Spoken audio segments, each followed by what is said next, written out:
तर कशा आहात मित्रांनो, स्वागत आहे आपल्या एका नवीन व्हिडिओवरती. आणि आपण आज जाणार आहे त्र्यंबकेश्वरला. नाशिक शिबेसपासून त्र्यंबकेश्वरचं अंतर आहे ते साधारणतः 30 किलोमीटर आहे. आणि इथून आपल्याला 40 रुपये तिकीट लागतं जायला. तर मी आता बसमध्ये बसून आणि निघलोय.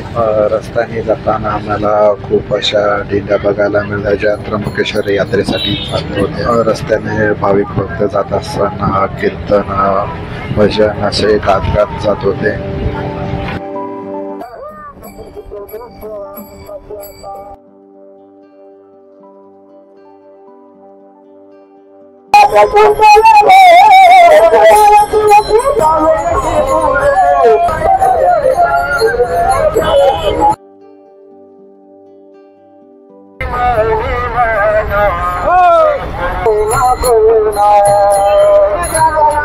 तर या दिंड्या सर्व त्र्यंबकेश्वरला जाऊ राहिला आणि आम्ही आताच सिटी बसमध्ये बसलोय.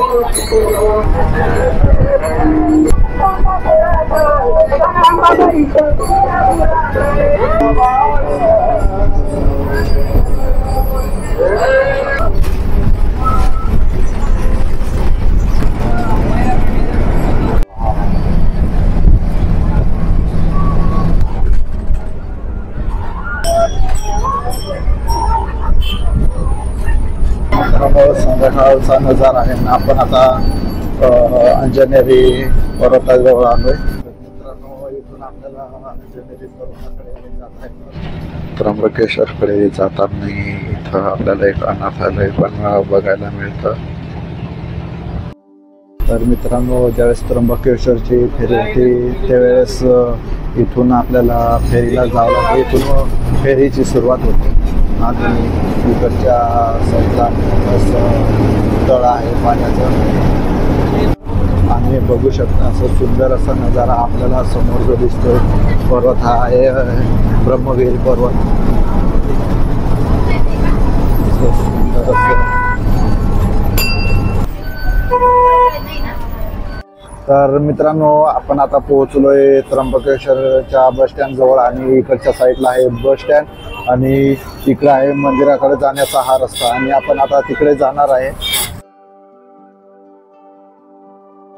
तर समोर आपल्याला बोर्ड दिसत आहे. इथून आपल्याला कुठे जायचं ते आपल्याला सहज आणि सोप्या पद्धतीने समजेल. आणि इथून आपल्याला मंदिराकडे जायला रस्ता आहे. तर जायचं होतं आपल्याला दर्शनासाठी. तर मध्ये गेलो तर लई गर्दी होती, पण हळूहळू आम्ही मंदिराजवळ पोहोचलो आणि दर्शन वगैरे घेतलं.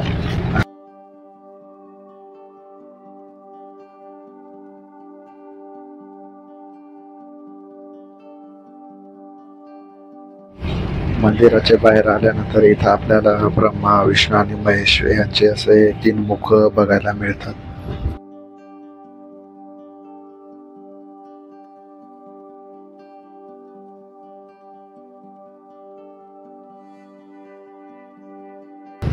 आपलं दर्शन झालंय. आपण आता मंदिराच्या बाहेर निघू आणि त्याच्यानंतर पुढे बघू.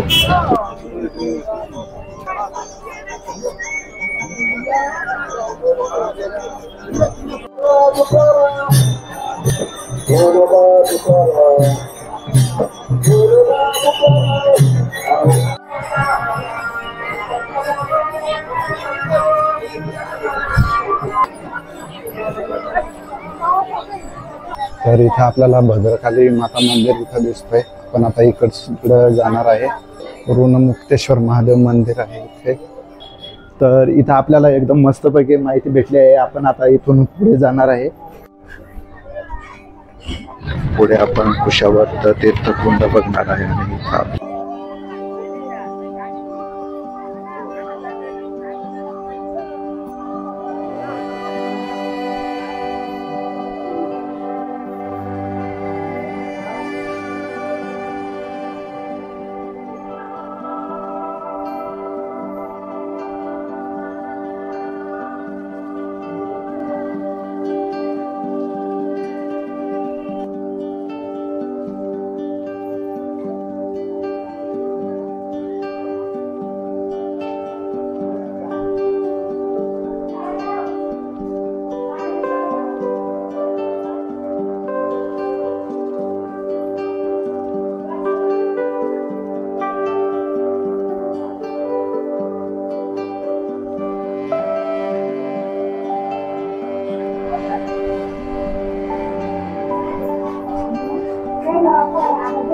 तर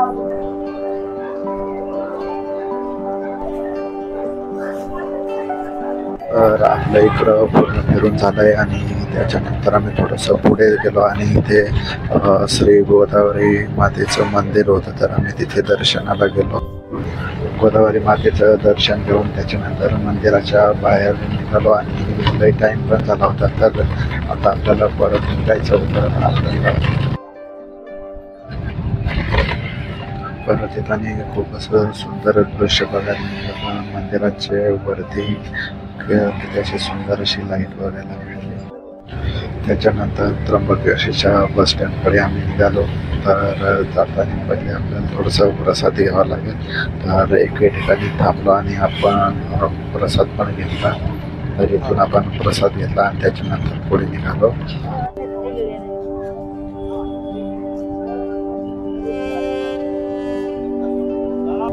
तर आपण आता पूर्ण त्र्यंबकेश्वर मधून फिरून आता बाहेर आलोय. आपण आता त्र्यंबकेश्वरच्या बस स्टँडकडे जाऊ आणि त्याच्यानंतर नाशिकला निघू. योगिताला लागली आता भूक. 15 रुपयाला एक पावड आहे, आपण आता घेऊ आणि त्याच्यानंतर बस स्टँडकडे जाऊ. तर आपण आता त्र्यंबकच्या बस स्टँडवरती आहे आणि इथून आपल्याला या बसमधून आपल्याला नाशिकला जायचं आहे. तर बस केव्हा निघते बरं बघू आपण आता. तर लगेचच बस पण निघाली आणि त्याच्यानंतर आम्ही पण निघालो. तर व्हिडिओ कसा वाटला, व्हिडिओला लाईक करा, शेअर करा आणि चॅनलवर नवीन असेल तर सबस्क्राईब करा.